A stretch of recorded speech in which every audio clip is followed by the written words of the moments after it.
صلى الله عليه وسلم سيدنا كريم صلى الله عليه وسلم سيدنا كريم صلى الله عليه وسلم والسلام على سيدنا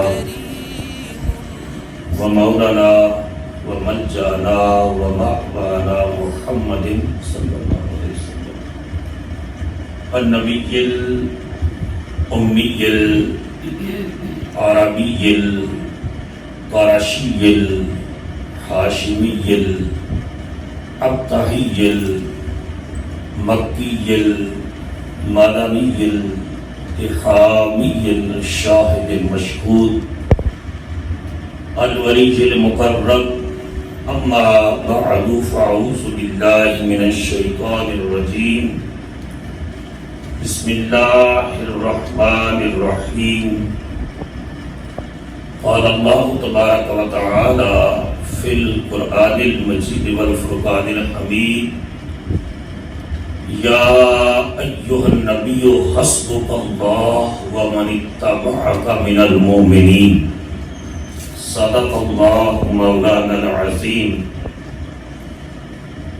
جب حسن تھا ان کا جلوہ نما انوار کا عالم کیا ہوگا. جب حسن تھا ان کا جلوہ نما انوار کا عالم کیا ہوگا. ہر کوئی فدا ہے بن دیکھے دیدار کا عالم کیا ہوگا. چاہیں تو اشاروں سے اپنے کایا ہی پلٹ دیں دنیا کی. چاہے تو اشاروں سے اپنے کایا ہی پلٹ دیں دنیا کی. یہ شان ہے خدمت گاروں کی سردار کا عالم کیا ہوگا. اللہ جل مجدہ کی حمد و ثنا اور حضور راہتے قلب و جان صلی اللہ علیہ وآلہ وسلم کی بارگاہ کرم میں عقیدتوں محبتوں اور چاہتوں کا خراج پیش کرنے کے بعد برادران اسلام آپ سب کو سب سے پہلے نیا اسلامی سال مبارک ہو. آج 2 محرم الحرام 1442 ہجری جمعہ کا دن ہے اور اسلامی سال کا آغاز سیدنا فاروق اعظم رضی اللہ تعالیٰ عنہ کی شہادت سے ہوتا ہے. دنیا میں جو نیو ایئرز منائے جاتے ہیں ان میں جشن ہوتے ہیں, چراغاں ہوتا ہے اور پتہ نہیں کیا کیا خرافات ہوتی ہیں. اسلام کا تو سال ختم بھی قربانی سے ہوتا ہے اور شروع بھی شہادت سے ہوتا ہے. تو آغاز اور اختتام دونوں قربانی, شہادت, اثار, اللہ کے لیے جان دینا, قربان ہونا, اس سے عبارت ہے. تو اس سے سمجھ لیں کہ پورا اسلامی سال اس میں اللہ کے لیے قربانی, شہادت, انفاق, اثار, یہی مسلمان کی کریکٹرسٹکس ہیں, یہی خصائص اور خوبیاں ہیں جو مسلمان کو جنتی بنانے کی ضمانت دیتی ہے. تو اس ایک اور امر بھی ہے, اس پر میں نے غور کیا کہ اللہ تعالیٰ کی مشیت کیا ہے کہ نیا اسلامی سال شروع ہونے سے 4 دن پہلے اور بعض روایات کے مطابق 3 دن پہلے سیدنا فاروق اعظم امیر المومنین رضی اللہ تعالیٰ عنہ پر حملہ ہوتا ہے اور 3 دن تک آپ انہی زخموں کی کیفیت میں رہتے ہیں اور پھر آپ کا وصال ہوتا ہے, شہادت ہوتی ہے اور یکم محرم الحرام کو ہوتی ہے. اسی یکم محرم الحرام کو آپ کی شہادت ہوتی ہے. اس میں ایک میسج ہے کہ اگرچہ 10 محرم الحرام جو ہے وہ مستقبل میں شہادت امام حسین سے منسوب ہونا تھا, اللہ پاک نے کا انتظام دیکھیے کہ اسلامی سال کا آغاز محرم الحرام سے ہو رہا ہے. شہادت فاروق اعظم وہ بھی حضرت عمر کی عظمت کو تازہ کرتی ہے، اور 10 محرم الحرام خانوادہ رسول کی شہادت کی یاد کو تازہ کرتا ہے۔ اس میں یہ امر بھی مخفی ہے کہ جس طرح خانوادہ رسول نے اپنے خون سے شجر اسلام کی آبیاری کی، فاروق اعظم نے بھی اپنی اثار سے، قربانی سے اور خون سے اسلام کے درخت کو نئی باغ و بہاری عطا کی۔ حضرت عمر فاروق رضی اللہ تعالیٰ عنہ، آپ کا نام عمر ہے، والد کا نام خطاب ہے، والدہ کا نام ہنسمہ ہے، آپ قریش کی شاخ بنو عدی سے تعلق رکھتے ہیں، اور کعب بن لوئی پر جا کر 8ویں نسل پر، 8ویں پشت پر آپ کا سلسلہ نسب رسول اللہ سے مل جاتا ہے، 8ویں پشت پر۔ اور آپ جو ہے وہ واقعہ ہجرت کے 40 سال قبل مکہ مکرمہ میں پیدا ہوتے ہیں۔ بعثت نبوی کا 6واں سال ہے، اور سیدنا عمر فاروق رضی اللہ تعالیٰ کو اللہ پاک قبولیت اسلام کی دولت سے مالا مال کرتا ہے۔ لیکن اس خاندان کے اندر توحید کا پیغام اور توحید کی دعوت کوئی نئی دعوت نہیں تھی۔ وہ لوگ جنہوں نے حضور کی بعثت سے قبل اور قرآن کے نزول سے قبل بت پرستی سے بیزاری کا اظہار کیا، شرک سے بیزاری کا اظہار کیا، اور اللہ کی وحدانیت اور توحید کی طرف میں نکلے، ان میں حضرت عمر فاروق کے چچا زید بن عمر بھی تھے۔ زید اس درجے کے آدمی تھے کہ انہوں نے اپنی دانش سے، اپنے فہم سے، اپنی سمجھ اور بوجھ سے حضور کے اعلان نبوت سے قبل ہی بت پرستی کو چھوڑ دیا تھا، اور اللہ واحد و یکتا کی توحید کے قائل ہو گئے تھے۔ آپ اندازہ کیجیے۔ اور جب حضور کی، پھر یہ 3 لوگ مکہ مکرمہ سے نکل گئے، اور جب حضور کی بعثت ہوئی، حضور کا اپنے اعلان نبوت فرمایا، تو یہ واپس آئے، لیکن راستے میں شہید کر دیے گئے۔ حضور سے پوچھا گیا کہ زید کا کیا بنے گا؟ وہ حضور تک نہ پہنچ سکے، اللہ کو مانتے تھے۔ حضور نے فرمایا قیامت کے دن زید ایک الگ امت کی حیثیت سے اٹھایا جائے۔ اللہ اکبر۔ اب اللہ کی قدرت کا نظارہ دیکھیے کہ انہی زید کے، جو حضرت فاروق اعظم رضی اللہ تعالیٰ عنہ کے چچا لگتے ہیں، انہی کے بیٹے سعید بن زید، جو حضرت فاروق اعظم کے کزن لگتے ہیں، چچا زاد ہیں، ان کے ساتھ عمر کی بہن فاطمہ بنت خطاب کی شادی ہوتی ہے۔ تو چونکہ باپ اللہ کی وحدانیت کا قائل تھا، تو جس دن حضور نے اعلان بعثت حضور کا نے فرمایا ہے، اعلان نبوت فرمایا ہے، تو اس خاندان میں سے جن لوگوں کو حضور کی ذات پر ایمان لانے کی سعادت نصیب ہوئی ہے، پہلے تو ابو بکر رضی اللہ تعالیٰ عنہ، سیدہ خدیجہ، حضرت علی، زید بن حارثہ، بہت لوگ، لیکن بنو عدی عمر فاروق کے خاندان میں جس شخص کو سب سے پہلے حضور پر ایمان لانے کی سعادت نصیب ہوئی ہے، وہ یہی حضرت عمر فاروق کے چچا زاد بھائی حضرت سعید بن زید تھے۔ اور جب وہ حضور پر ایمان لے آتے ہیں، کلمہ پڑھتے ہیں، مسلمان ہوتے ہیں، تو ان کی بیوی فاطمہ بنت خطاب، جو حضرت عمر کی بہن ہے، وہ بھی رسول اللہ پر ایمان لے آتی ہے۔ پھر ایک تیسرا شخص ہے بنو عدی سے، نعیم بن عبداللہ، وہ بھی حضور پر ایمان لے آتا ہے۔ اس خاندان کی ایک لونڈی ہے، کنیز ہے، لبینہ، وہ بھی رسول اللہ پر ایمان لے آتی ہے۔ عمر وہ لبینہ کو مارتے ہیں، وہ اتنا مارتے ہیں کہ جب مار کر تھک جاتے ہیں نا، تو یہ جملہ کہتے ہیں کہ آج تو نے اسلام نہیں چھوڑا، اب میں تجھے مار کے تھک گیا ہوں، اب میں کل دوبارہ تازہ دم ہو کر دوبارہ تمہارے اوپر تشدد کروں گا، زود و کوب کروں گا، دوبارہ ماروں گا تمہیں، ورنہ تو رسول اللہ محمد صلی اللہ علیہ وسلم کا کلمہ چھوڑ دے۔ قربان جائیے اسلام کی لذت کیا تھی کہ غلام اور لونڈیاں وہ بھی مصطفیٰ کا کلمہ پڑھ کر کہتے ہیں کہ جان دے دیں گے، کملی والے کا دین نہیں چھوڑیں گے، دین نہیں چھوڑیں گے۔ اب حرم کعبہ میں میٹنگ ہوتی ہے کہ ہم نے لوگوں کا ظلم کیا، تشدد کیا، یہ کیا نشہ ہے اسلام کا اور دین مصطفیٰ کا کہ کوئی لالچ اور کوئی حرص، کوئی ظلم اور کوئی تشدد ان کو دین سے ہٹا نہیں سکتا۔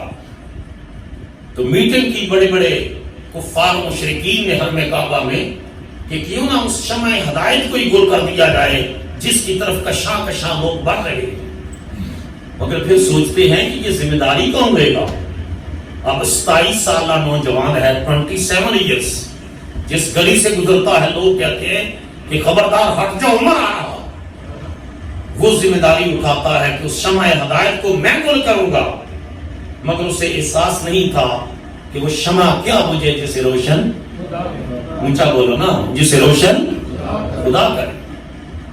اللہ نے فرمایا قرآن مجید میں کہ کافر لوگ چاہتے ہیں کہ اللہ کے نور کو بجھا دے، واللہ متم نورہ، اللہ اپنے نور کو مکمل کر کے رہتا ہے، کیونکہ انسان ہے جو سوچتا ہے نا، کبھی ہوتا ہے کبھی نہیں ہوتا۔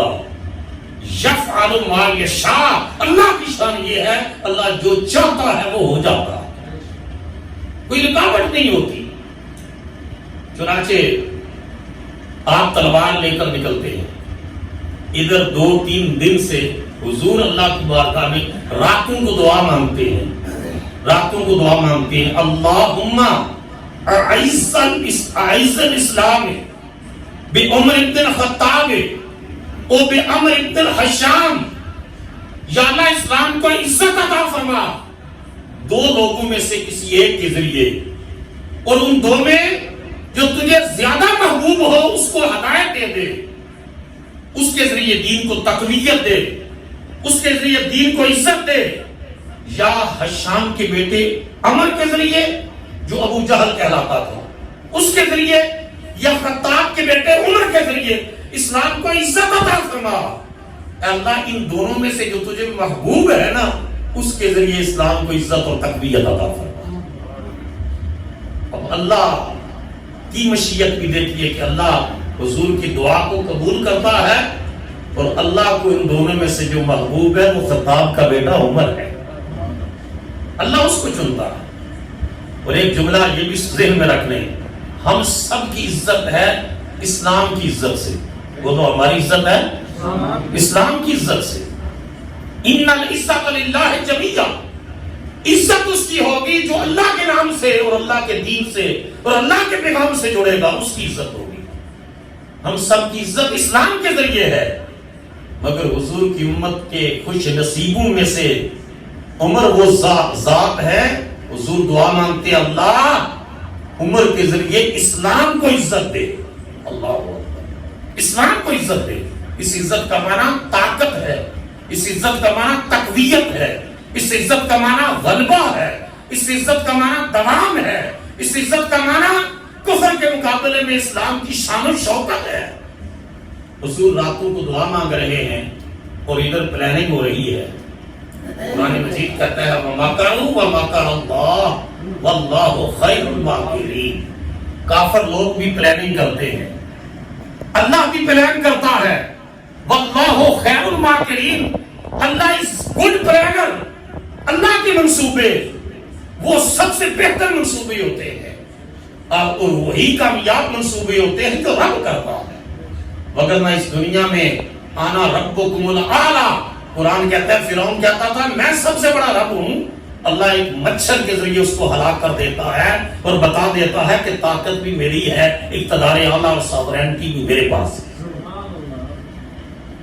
تو یہ تلوار لے کر نکلتے ہیں، اور اسی خاندان کا شخص نعیم بن عبداللہ جس نے کلمہ پڑھا ہوا ہے وہ کہتا ہے این تذهب یا ابن الخطاب، خطاب کے بیٹے کدھر گئے رہا، کہاں جا رہے؟ انہوں نے کہا کہ معاذ اللہ استغفر اللہ، نقل کفر کفر باشد، میں محمد صلی اللہ علیہ وسلم کو قتل کرنے جا رہا ہوں۔ یہ نہیں مسلمان ہو چکا ہے، مگر صحابہ میں سے اکثریت اسلام کا اظہار نہیں کر رہے، کلمہ پڑھ لیا اظہار نہیں کر رہے۔ کہا عمر تو جن کے پاس جا رہا ہے اپنے گھر کی تو خبر لے۔ کہا گھر میں کیا ہوا ہے؟ کہا تیری بہن فاطمہ اور تمہارے گھر کا بہنوئی سعید اسی نبی کا کلمہ پڑھ چکے ہیں اور گھر میں قرآن کی تلاوت کر رہے ہیں۔ اونچا بولو نا، قرآن کی تلاوت کر رہے ہیں، گھر کا منظر دیکھ پھر جانا ان کی طرف۔ دروازہ لاک کیا ہے زور سے اور وہ اندر سے قرآن کی تلاوت کی آواز آئی ہے۔ حضرت فاطمہ بنت خطاب چھپ گئی ہیں اور یہ دروازے کو توڑ کر کے اندر آئے ہیں۔ آ کر سب سے پہلے سعید بن زید پر حملہ کیا ہے، ان پر تشدد کیا ہے۔ کہا فاطمہ کدھر ہے؟ ان کو نکالا ہے، ان پر ظلم کیا ہے۔ ان کے اندر بھی خون خطاب کا تھا، وہ بھی عمر کی بہن تھی۔ جب مار مار کر ان کو لہو لہان کر دیا ہے تو ایک مقام آتا ہے کہ عورت کی فطرت ہے کہ کسی بات پر ڈٹ جائے۔ خطاب کی بیٹی فاطمہ بنت خطاب کہتی ہے بھائی عمر اگر یہ بات ہے کہ ہم سے بلوانا چاہتا ہے تو سننا اسلمنا و آمنا، ہم مسلمان بھی ہو گئے ہیں، ہم محمد پر ایمان بھی لے آئے، اب جو کرنا ہے کر لائے، اس دین سے ہم پیچھے نہیں ہٹ سکتے۔ اب یہ پہلا ری ایکشن ہے جو عمر پر ہوتا ہے کہ اس درجے کا ظلم، اس درجے کا خون بہ رہا اور میری بہن کی یہ استقامت، یہ جرأت، یہ جواب۔ کہا اچھا بتا رہا بہن کیا پڑھ رہی تھی؟ کہا وہ پاک کلام ہے، تو پلید ہے، پہلے غسل کر پھر بتاؤں گی۔ غسل کیا، قرآن کی اس وقت جو آیتیں اتری تھی ان میں یہ آیت پڑھی سبح للہ ما فی السماوات والارض، کہ جو کچھ آسمانوں میں ہے، جو کچھ زمین میں ہے، ہر چیز رب کی تسبیح کر رہی ہے۔ یہ پڑھنے کی دیر تھی کہ دل کی دنیا بدل گئی۔ کہا دلونی علی محمد، مجھے محمد کے پاس لے چلو صلی اللہ علیہ وسلم۔ حضرت ارقم کا گھر ہے دار ارقم، جہاں مسلمان چھپ کر جمع ہوتے ہیں اور دین سیکھتے ہیں حضور سے، حضور ان کو دین کی تعلیم دیتے ہیں، مسلمان وہاں بیٹھے ہیں۔ اب یہ سعید بن زید بھی ساتھ چلے ہیں، فاطمہ بھی ساتھ چلی ہیں۔ کہا مجھے محمد کے پاس لے چلو، تلوار ابھی اسی طرح ہاتھ میں ہے اور مشرکین مکہ حرم کعبہ میں انتظار کر رہے ہیں کہ ابھی ایک بڑی خبر ملے گی، بریکنگ نیوز، کہ عمر گیا ہے سماع ہدایت قبول کرنے کے۔ اب یہ اپنی بہن اور بہنوئی اس گھر کے ساتھ لے کر کے حضور کی طرف جاتے ہیں اور صحابہ نے دور سے دیکھ لیا ہے مکان کی کھڑکیوں سے عمر آ رہے ہیں، تو انہیں پریشانی ہوئی کہ عمر آ رہے ہیں۔ حضور نے فرمایا آ رہے ہیں تو آنے دو۔ اس وقت تک جو شخص طاقتور ابھی تک حضور پر ایمان لا چکے ہیں ان میں حضور کے چچا حمزہ رضی اللہ تعالیٰ نے، امیر حمزہ بن عبد المطلب حضور کے چچا، وہ حضور پر ایمان لا چکے ہیں۔ وہ عرض کرتے ہیں یا رسول اللہ، آگے حضور کے سامنے آ جاتے ہیں، یا رسول اللہ عمر کی جرأت نہیں حضور تک پہنچے۔ فرمایا چچا پیچھے ہٹ جاؤ، عمر کو آنے دو۔ عرض کیا اگر یا رسول اللہ آپ عمر آج اگر اچھے ارادے سے آ رہا ہے ہم عزت دیں گے، خوش آمدید کہیں گے۔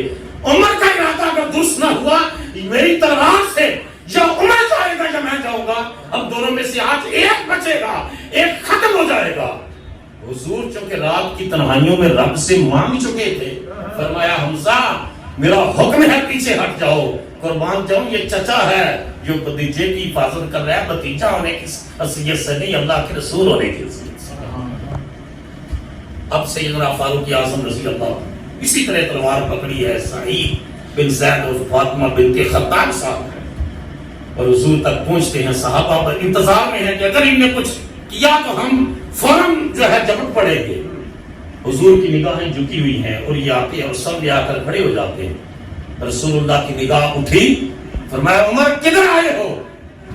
بے ساختہ پکار اٹھتے ہیں کہ میں زندگی محمد کے قدموں پہ لٹانے آیا صلی اللہ علیہ وسلم۔ تلوار رکھ دی ہے اور حضور کے سامنے گر گئے، کلمہ پڑھا ہے، مسلمان ہوئے۔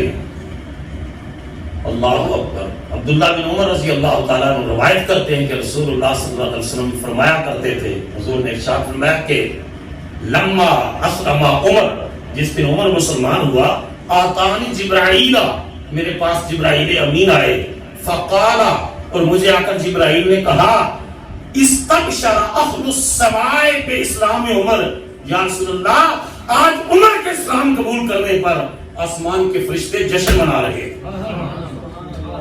خوشیاں منا رہے ہیں، جشن منا رہے ہیں کہ آج عمر مسلمان ہو گیا ہے۔ پتہ چلا جو شخص دین کو تقویت دیتا ہے نا، آسمان کے فرشتے خوش ہوتے ہیں۔ اس کے مال، جس کا مال اللہ کی گھر میں لگتا ہے، اللہ کے دین میں لگتا ہے، جس کا وقت لگتا ہے، جس کی صلاحیت رکھتی ہے، اللہ بھی خوش ہوتا ہے، اللہ کے فرشتے بھی خوش ہوتے ہیں۔ اور آج جبرائیل امین آئے ہیں کہ آسمان کے فرشتے جشن منا رہے ہیں کہ کفر کا زور ٹوٹ رہا ہے، عمر آج مسلمان ہو گیا، اس نے کلمہ پڑھ لیا۔ اسی وجہ سے کہتے ہیں کہ سارے صحابہ مرید رسول ہیں۔ بولیے سارے صحابہ مرید رسول ہیں۔ عمر تیری ذات پر قربان جاؤں، تم مراد رسول ہے۔ حضور نے اللہ سے مانگ کر دیا ہے عمر کو، مراد رسول ہے۔ اور اس وقت آیت قدرتی ہے سورہ انفال کی، یا ایھا النبی حسبک اللہ ومن اتبعک من المؤمنین، اے نبی اللہ تیرے لیے کافی ہے اور مومن جنہوں نے کلمہ پڑھا ہے تیرے لیے کافی ہے۔ اب آپ جگہ جگہ جائیں گے، فرقے بنے ہوئے، مسجدیں بھی فرقوں میں بٹی ہوئی ہیں، اسپیکر لگے ہوئے، ہمارے لیے اللہ ہی کافی ہے۔ بولو ہمارے لیے اللہ ہی کافی ہے، بلا شبہ سب کے لیے اللہ کافی ہے۔ مگر قرآن مجید کی آیت کیا رہی ہے کہ حضرت عمر کلمہ پڑھ رہے ہیں، مسلمان ہو رہے ہیں، اس وقت آیت اتر رہی ہے، اے نبی تیرے لیے اللہ ہی کافی ہے اور وہ مومن بھی کافی ہیں جنہوں نے تیری غلامی کا اقرار کر دیا۔ تو پتہ چلا اللہ تعالیٰ خود فرما رہے ہیں کہ اللہ کافی ہے، وہ مومن کافی ہے۔ حضرت عمر کلمہ پڑھ کے عرض کرتے یا رسول اللہ کیا ہم حق پر نہیں ہیں؟ حضور نے فرمایا عمر حق پر ہیں۔ تو پھر عرض کرتے یا رسول اللہ پھر ہم چھپ کر نماز کیوں پڑھتے ہیں؟ حضور ارشاد فرماتے ہیں کہ اللہ کی طرف سے یہ حکمت ہے، یہ حکمت کا تقاضا ہے۔ تو عرض کی میں آپ سے اجازت طلب کرتا ہوں کہ میں چھپ کر اپنے دین کا اظہار جو ہے وہ اس کو نہیں رکھنا چاہتا، میں اعلانیہ اپنے دین کو ظاہر کرنا چاہتا ہوں۔ حضور ارشاد فرماتے ہیں عمر تمہیں اجازت ہے۔ وہ وہاں سے اٹھتے ہیں، تلوار وہی تھی جو حرم کعبہ سے چلتے ہوئے ساتھ گئی تھی، اور واپس پلٹ کے سب سے بڑی گیدرنگ جو ہوتی ہے وہ حرم کعبہ میں ہوتی ہے کہ وہاں لوگ جمع ہوتے ہیں، بیٹھے ہوتے ہیں اور لوگ انتظار کر رہے ہیں کہ عمر آج بڑی خبر دے گا۔ عمر انہیں قدموں پہ پلٹتے ہیں، حرم کعبہ میں ٹولیاں بیٹھی ہیں، مشرکین مکہ انتظار کر رہے ہیں۔ فاروق اعظم جا کر کہتے ہیں اے مشرکین مکہ، اے کفار مکہ، اے دشمنان دین مصطفیٰ، تم انتظار کر رہے تھے عمر بڑی خبر دے گا، سنو آج میں تمہیں بڑی خبر دینے لگا ہوں۔ لوگوں کے کان کھڑے ہو جاتے ہیں، متوجہ ہوتے ہیں، کیا بڑی خبر ہے؟ عمر اعلان کرتے ہیں کہ میں اللہ کی وحدانیت پر ایمان لے آیا ہوں اور میں نے محمد مصطفیٰ کی رسالت پر ایمان لے آیا، میں نے کلمہ پڑھ لیا، مسلمان ہوں۔ جس کی جرأت ہے کہ آئے، اور جو چاہتا ہے، یہ جملہ دو مواقع پر بولا حضرت عمر نے کہ جو چاہتا ہے کہ اس کے بچے یتیم ہو جائیں، اس کی بیوی بیوہ ہو جائے، وہ میرے سامنے آئے، میں اعلانیہ حرم کعبہ میں اپنے رب کی عبادت کرنے لگا۔ اور دوسرا موقع وہ تھا جب ہجرت کی، اللہ کے حکم سے رسول اللہ نے بھی رات کی تاریکی میں ہجرت کی ہے۔ اور فاروق اعظم نے دوسرا موقع ہے کہ جب ہجرت کی تو فرمایا لوگوں جس کا دل چاہتا ہے کہ اس کی ماں اس کی لاش پر روئے، اس کے بچے یتیم ہو جائیں، وہ میرے سامنے آئے، میں عمر مکہ چھوڑ رہا ہوں، مدینہ میں اپنے آقا کے پاس جا رہا ہوں، میں ہجرت کر رہا ہوں۔ آئے، کسی کی جرأت نہیں ہوئی کہ عمر کے سامنے آئے۔ حضرت عبداللہ بن مسعود کہا کرتے تھے کہ حضرت فاروق اعظم کا قبولیت اسلام، یہ اس سے دین کو تقویت ملی، ہمیں جرأت ملی۔ حضرت عمر کے اسلام قبول کرنے پر ہم جو چھپ چھپ کر کے باتیں کرتے تھے، ہم اعلانیہ ہی باتیں کرنے لگے۔ حضرت عمر کی ہجرت دین کی نصرت کا ذریعہ بنی۔ حضرت عمر کا دور خلافت یہ اللہ کی طرف سے مسلمانوں کے لیے خیر اور رحمت کا باعث بنا۔ عمر فاروق کا انتخاب کس نے کیا تھا؟ سیدنا صدیق اکبر نے بطور خلیفہ۔ اور جب انتخاب کیا تو صحابہ نے کہا یہ بڑے سخت ہیں، ان کا مزاج بڑا سخت ہے، بات بات پر قتل کرنے کی دھمکی دیتے ہیں، سخت مزاج ہے، آپ ان کو خلیفہ مقرر نہ کریں۔ تو سیدنا صدیق اکبر نے فرمایا کہ عمر کی سختی دین کے لیے ہے، جب ان کے اوپر خلافت کا بوجھ پڑے گا، ذمہ داریاں آئیں گی تو خود بخود نرم ہو جائیں گے۔ حضرت عبداللہ بن مسعود ایک تاریخی جملہ کہا کرتے تھے، فرماتے تھے 3 لوگ ایسے ہیں، بولو کتنے؟ سب کی توجہ ہے، کتنے؟ 3 لوگ ایسے ہیں کہ ان کی نگاہ اس درجے کی فراست والی اور بصیرت والی تھی کہ انہوں نے کئی سال پہلے جس چیز میں ان کو دیکھا، فیصلہ کیا، وہ فیصلہ اتنا درست ثابت ہوا کہ وقت نے اور حالات و واقعات نے ان کے فیصلے کی صداقت ظاہر کر دی۔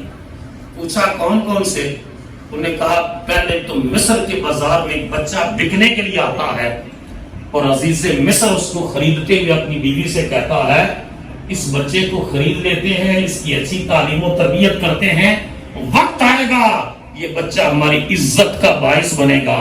عزیز مصر کا فیصلہ عبداللہ بن مسعود کہتے ہیں درست ثابت ہوا، وہ بچہ جو مصر کے بازاروں میں بکتا تھا وہ سیدنا یوسف علیہ السلام خرید کر گھر لائے، پھر وہ جوان ہوئے، پھر الزام لگا، پھر جیل میں گئے، 7 سال بے گناہ قید میں رہے، اور وہاں سے پھر بے گناہی ثابت ہوتی ہے، اور پورا مصر اور مصر کی ایوان اعلیٰ ان کی علم تعبیر رویا کے معترف ہوتے ہیں کہ کاہنان مصر ان کے پاس خوابوں کی تعبیر کا وہ علم نہیں جو یوسف کے پاس ہے۔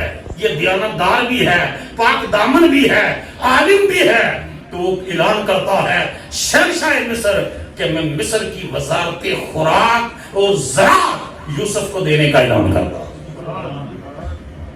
اللہ تعالیٰ قرآن مجید میں کہتے ہیں اس طرح ہم نے یوسف کو مصر میں بادشاہی اور تمکنت عطا فرمائی۔ کہتے ہیں دوسرا فیصلہ کہ ایک کنویں سے لوگ پانی بھر رہے ہیں اور بچیاں کھڑی ہیں اور مرد اجازت نہیں دے رہے کہ ہم پانی پلا لیں۔ ایک نوجوان آتا ہے کہتا ہے کیا کیوں کھڑی ہو؟ کہا ہم یہ سارے مرد پانی پلا لیں گے تو ہم اپنی بھیڑوں اور بکریوں کو اس کنویں سے پانی پلائیں گے۔ جوان کہتا ہے مردوں کو پیچھے ہٹ جائیں، پہلے یہ بچیاں پانی پلائیں گی اس کنویں سے۔ پانی پلا کر پھر اس درخت کے نیچے آ کر بیٹھتا ہے اور قرآن کے لفظ ہے وہ جوان کہتا ہے رب ما انزلت الی من خیر فقیر، میرے رب جو بھی تو میرے اوپر اپنی رحمت نازل کرے نا میں اس کا محتاج ہوں۔ اور قرآن کہتا ہے کہ وہ 2 بیٹیاں کس کی ہیں؟ شعیب علیہ السلام کی۔ ان میں ایک بیٹی اپنے باپ کو کہتی ہے ابا جی وہ جو اجنبی مسافر بیٹھا ہے نا ہماری بکریوں کو اس نے پانی پلایا ہے، اگر ہم اس کو رکھ لے لگتا ہے مسافر ہے کیونکہ درخت کافی دیر سے درخت کے نیچے، تو ہماری یہ خیر و برکت کا باعث ہوگا۔ باپ مان جاتا ہے اور کہا اس بچی کی نگاہ میں جو جوان کے مستقبل کو دیکھا وہ جوان کو ہے موسیٰ علیہ السلام ہے۔ موسیٰ علیہ السلام کا اس بچی کا فیصلہ درست ثابت ہوا۔ تیسرا عبداللہ بن مسعود کہتے تھے حضرت صدیق اکبر نے حضور کے امت کے لوگوں کو صحابہ کو جواب دیا کہ عمر کا انتخاب دین کے لیے اور امت مسلمہ کے لیے خیر و برکت کا باعث ہوگا۔ کہا صدیق اکبر کی نگاہ نے جو دیکھا باقی نہ دیکھ سکے۔ حضرت عمر فاروق رضی اللہ تعالیٰ ممبر رسول پر بیٹھے، خلیفہ بنے، امیر المومنین بنے، اور ایک دن خطبہ ارشاد فرما رہے تھے تو انہوں نے پتہ ہے کیا کہا؟ انہوں نے کہا کہ لوگوں میں ایک مرتبہ حضور سے عمرے کی اجازت مانگی تو حضور علیہ السلام نے مجھے عمرہ کرنے کی اجازت دی، اور حضور الوداع کرنے کے لیے مدینہ طیبہ سے کافی دور مجھے الوداع کرنے کے لیے تشریف لائے۔ اونچا جو بولو نا، کائنات میں ایسی کوئی ہستی ہے اپنے غلاموں پر کرم کرنے والی؟ اور جب الوداع کرنے لگے تو آخری جملہ حضور نے فرمایا عمر یا اخی، اے میرے بھائی عمر، جب تم عمرہ کرے اور وہاں دعائیں مانگے نا تو اپنے بھائی محمد کو نہ بھولنا۔ اللہ اکبر، اللہ، اپنے بھائی محمد کو نہ بھولنا۔ یا اخی، حضرت عمر فاروق کہتے تھے اگر ساری کائنات کی دولت مجھے مل جائے، ساری دنیا میں میری حکومت قائم ہو جائے، اس کے مقابلے میں مجھے یہ جملہ پسند ہے کہ میرے کملی والے نے مجھے بھائی کہا تھا۔ آج تو، اور پھر جملہ سنیے، منبر رسول پر بیٹھ کر اپنے دور خلافت میں فرماتے ہیں کہ مجھے تو حضور نے بھائی کہا، لیکن وہ اس پر فخر نہیں کرتے رہے کہ میں بھائی، اب میں بھائی بن گیا ہوں. جس طرح یہ فتنہ بڑے صغیر میں پھیلا کہ نبی تو ہمارے جیسا ہے، نبی تو بشر ہے، ہم یقیناً بشر ہے، لیکن کائنات کی بشریت محمد کے قدموں پر قربان جائے. نہ کوئی بشر ایسا ہے جیسے مصطفیٰ ہیں، نہ کوئی فرشتہ نور ایسا ہے جیسے مصطفیٰ ہیں. حضور بشریت سے بھی افضل ترین بشر ہیں. حضور عالم نورانیت میں سے بھی افضل ترین نور ہیں. نہ کوئی بشر مصطفیٰ جیسا، نہ کوئی نور مصطفیٰ جیسا. تو منبر رسول پر بیٹھ کر خطبہ دیتے تو فرماتے ہیں کہ مجھے حضور نے بھائی کہا تھا، لیکن سنو لوگو، امام حاکم نے مستدرک میں لکھا، آپ نے فرمایا لوگو میں حضور کے ساتھ ساتھ رہتا تھا، میں سخت مزاج تھا کیونکہ حضور رحیم تھے، حضور نرم مزاج تھے. میں حضور کا دفاع کرنے کے لیے سخت مزاج تھا. وَكُنْتُ خَادِمُهُ وَعَبْدُهُ، میں مصطفیٰ کا خادم تھا اور میں کملی والے کا غلام تھا. عبد کا لفظی معنی ہے بندہ، بندگی تو صرف رب کی ہے، بولو بندگی صرف. مجازی معنی میں عبد غلام کو کہتے ہیں، غلام کو کہتے ہیں. میں مصطفیٰ کا بندہ تھا، یعنی میں مصطفیٰ کا غلام تھا، حضور کا خادم تھا، کملی والے کی حفاظت کرتا تھا، حضور کے دشمنوں کے لیے تلوار بن کر کھڑا ہو جاتا تھا. میری ساری سختی دین کے لیے تھی اور عزت مصطفیٰ کے تحفظ کے لیے تھی. میں اس وجہ سے تھا. اور وہ اپنے دور خلافت میں امت کے لیے کتنی رحمت و برکت کا باعث تھے. علامہ بلازری نے لکھا کہ وہ اسلام لانے سے قبل بھی ان کے خاندان میں امبیسڈرشپ اور ڈپلومیٹک میٹرز کو جو ہے ڈیل کرنے کی رسپانسبلٹی بنو عدی کے پاس تھی، اور بنو عدی نے اپنا امبیسڈر عمر کو رکھا ہوا تھا. یہ عراق اور شام کے بادشاہوں سے ملاقاتیں کر کے آئے بطور سفیر مکہ. تو اسلام سے قبل بھی ان کے اندر جو صلاحیتیں تھیں، اسی وجہ سے کملی والے دعا مانگتے ہیں یا اللہ اسلام کو عمر کے ذریعے زیادہ عطا فرما.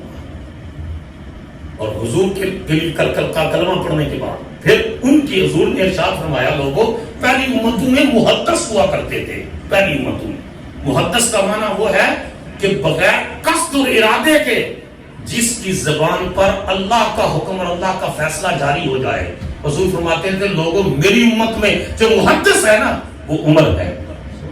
بولو سارے وہ عمر ہے.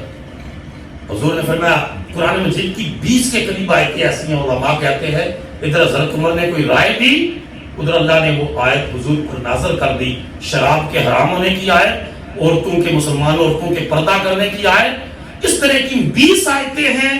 حضرت عمر نے حضور کو تجویز دی اور اللہ پاک نے وحی کی صورت میں وہ تجویز حضور پر قرآن کی صورت میں نازل کر دی. ان کا لقب پڑ گیا الموافق رأیہ بالوحی والکتاب. یہ ہے وہ شخص جو رائے دیتا ہے یا خدا اس کی تعین کر دیتا ہے یا مصطفیٰ تعین کر دیتا ہے. الحق کو ینطق عن لسان عمر. حضور نے فرمایا حق میرا رب خود عمر کی زبان پر کلام کرتا ہے. انہی کا دور خلافت ہے فاروق اعظم کا.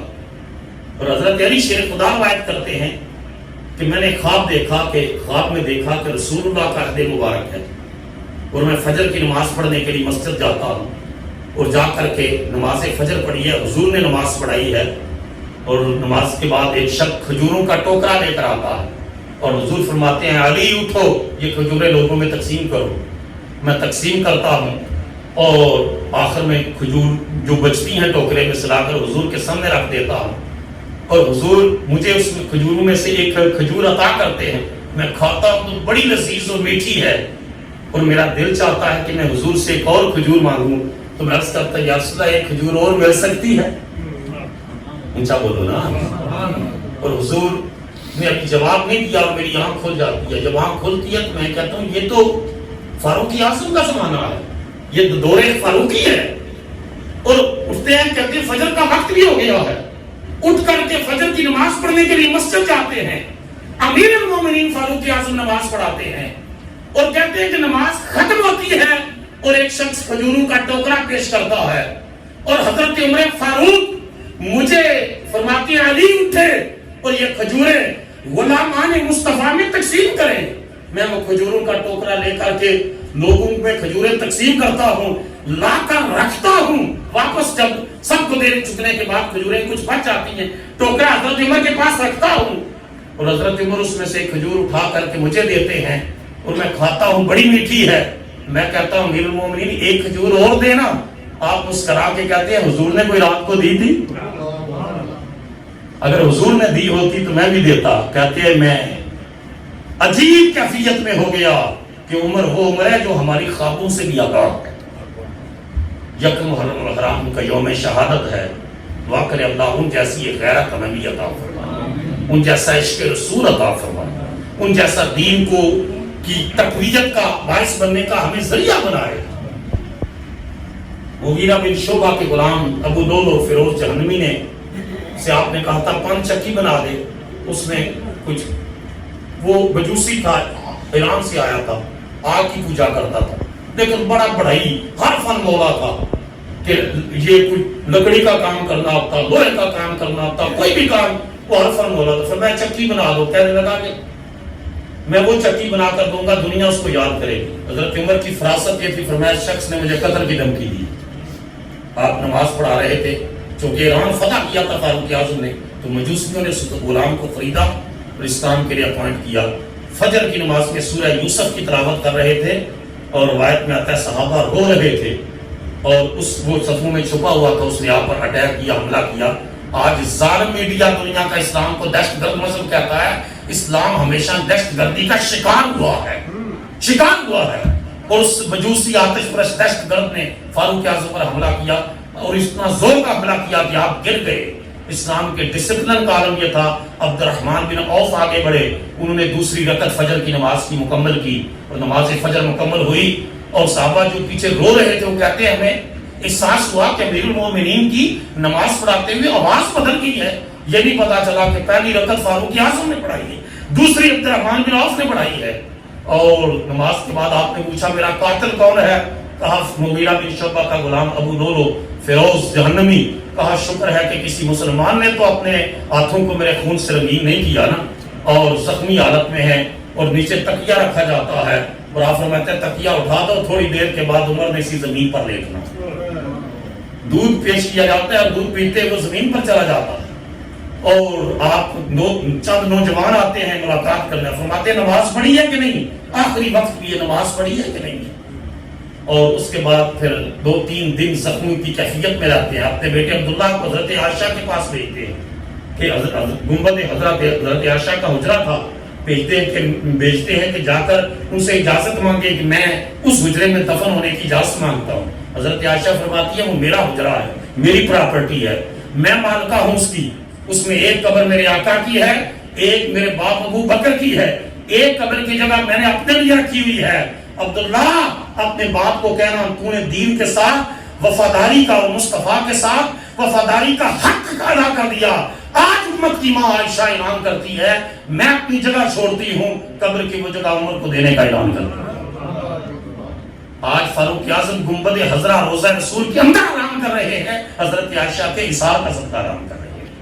آج بھی حاجی جا کر کہتے ہیں السلام علیکم یا رسول اللہ، پھر کہتے ہیں السلام علیکم یا ابا بکر، اور اس کے بعد پھر حضرت فاروق اعظم کے سامنے جا کر زیارت کرنے والا یا حاجی یا معتمر وہ کہتا ہے السلام علیکم یا من قال فی حقہ سید البشر، قال سید البشر فی حقہ لو کان بعدی نبی لکان عمر، اس ذات کو سلام ہو جس کے بارے میں سید البشر نے کہا تھا اگر میرے بعد نبوت ختم نہ ہوتی تو عمر اللہ کا نبی بن کر۔